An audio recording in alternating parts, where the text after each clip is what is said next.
করিমপুর, বাজিতপুর, গোপালীপাড়া গোপাল মন্দিরে এসে উপস্থিত হয়েছি। গোপাল গিরিধারী মন্দিরে কি সুন্দর সুন্দর গোপাল দেখেন এখানে সাজানো আছে। কিবা বিপ্র, কিবা শূদ্র, কি পুরুষ নারী, কৃষ্ণ ভজনে হয় সবার অধিকারী। সবাই কৃষ্ণ ভজন করতে পারেন। হরিনাম মহামন্ত্রের দিকে লেখা আছে। এখানে দেখতে পাচ্ছেন মহাপ্রভুর উপদেশামৃত দেওয়া আছে। তৃণাদপি শুনিচেন তরুরীব সহিষ্ণুনা, অমানিনা মানদেন কীর্তনীয় সদা হরি। মর্কট বৈরাগ্য না করিয় লোক দেখাইয়া, যথাযথ বিষয় ভুঞ্জ অনাসক্ত হইয়া। কি সুন্দর উপদেশামৃত দেওয়া আছে। এইখানে আবার দেখতে পাচ্ছেন আরো কিছু গোপাল বসে আছেন। এখানে সবাই গোপাল দান করে যায় গোপাল মন্দিরে। সাধুসঙ্গ সাধুসঙ্গ সর্বশাস্ত্রে কয়, লবমাত্র সাধুসঙ্গে সর্বসিদ্ধি হয়। কৃষ্ণ ভক্তি জন্মের মূল হয় সাধুসঙ্গ, লেখা আছে। তো সাধুসঙ্গের দ্বারাই কৃষ্ণ ভক্তি লাভ করা যায়। কৃষ্ণ কথা শ্রবণে কৃষ্ণ ভক্তি পুষ্টি সাধন হইয়া থাকে। এখানে কি লেখা আছে? গোপালদের পাশে ভজনেরও মধ্য শ্রেষ্ঠ নববিধা ভক্তি, কৃষ্ণ প্রেম দিতে কৃষ্ণ ধরে মহাশক্তি। তার মধ্যে সর্বশ্রেষ্ঠ নাম সংকীর্তন, নিরপরাধে নাম নিলেই পাবেন প্রেমধন। কৃষ্ণ নাম হরিনাম বড়ই মধুর, যেই জন ভজে কৃষ্ণ সেবর চতুর। ভারতবর্ষতে জন্ম হইয়াছে যাহার, জন্ম সফল কর করি পরোপকার। হরের নাম হরের নাম হরের নামৈব কেবলম, কলো নাস্তিব্য নাস্তিব্য নাস্তিব্য গতিরন্যথা।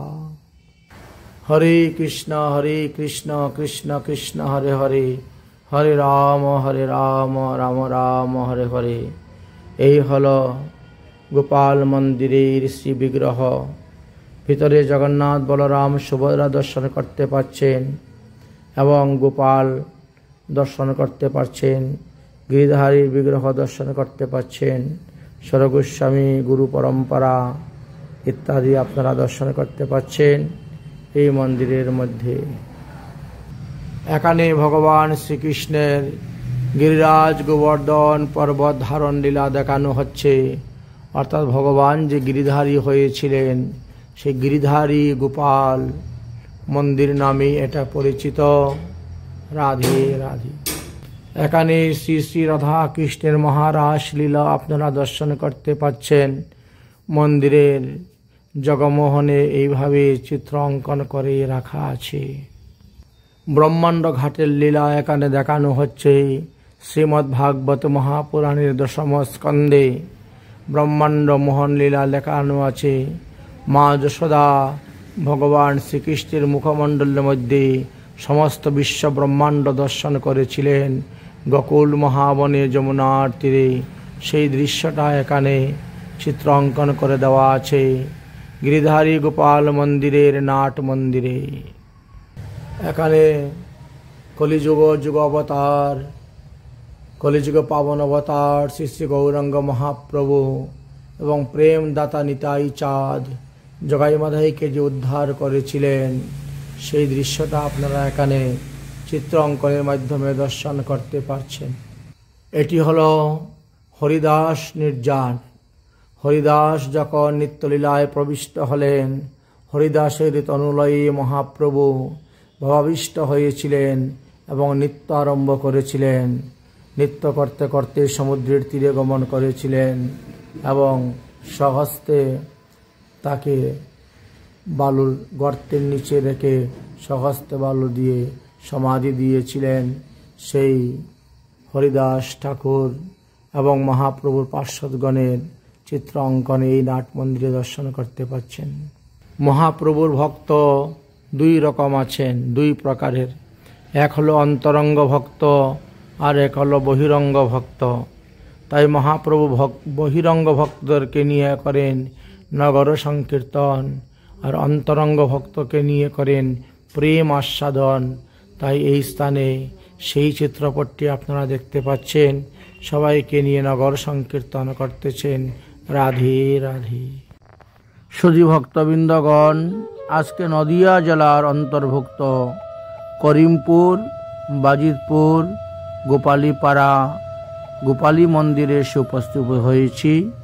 রাধা গিরিধারী গোপাল মন্দিরে এসে উপস্থিত হয়েছিলাম। এই স্থানে আমার এক শিষ্য জগদীশ সরকার ডাক্তারবাবু অবস্থান করিতেছেন। তিনার এখানে মন্দির আছে, বাসভবন, ভজন কুটির। বিগত ৪৫ দিন যাবৎ শ্রীধাম বৃন্দাবন ভ্রমণ করেছেন। অর্থাৎ ২৪শে সেপ্টেম্বর তিনি বাড়ি থেকে বেরিয়েছিলেন, ২৫শে সেপ্টেম্বর ট্রেনে উঠেছেন, ২৬শে সেপ্টেম্বর রাধাকুণ্ডে নেমেছিলেন। আবার সেখান থেকে ৮ নভেম্বরে গাড়ি ধরলেন, আর আজকে ১০ নভেম্বরে তিনি তিনার বাড়িতে এসে উপস্থিত হয়েছেন। ৪৫ দিন বৃন্দাবন ধাম ভ্রমণ করে দর্শন করে সেই উপলক্ষে আজকে একটি ক্ষুদ্র বৈষ্ণব সেবার ব্যবস্থা করেছিলেন। সেই বৈষ্ণব সেবাতে আমরা আজকে আসলাম, উপস্থিত হলাম করিমপুর গোপালীপাড়া এসে উপস্থিত হয়েছি।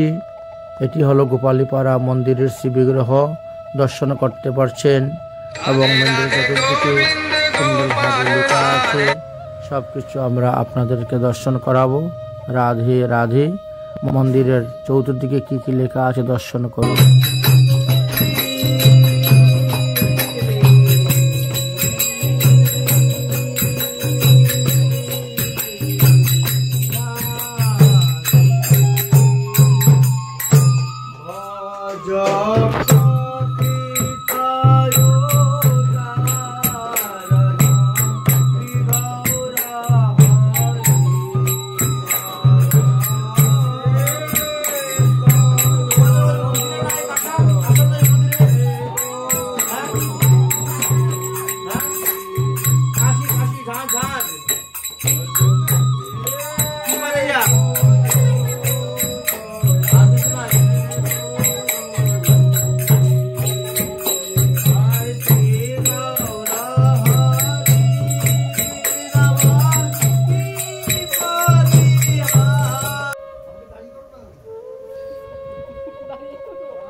মানছে না। সকালে মিলে তো জনগণ মিটিয়ে যায়, আমি নিজে ফোন সম্পর্কে জানতে চাই। মহারাজ, মহারাজের আশ্রম আমি যে বাবা, আমার এই বাবা বুঝলে বলো বলো। আমি নাহি জানি পরিপাটি, না জানি রন্ধন, সুকারকা এক মুষ্টি করহ ভোজন। তাই নি? তারপরে আর কি বলবেন? আপনি না বলবেন। রাধে রাধে।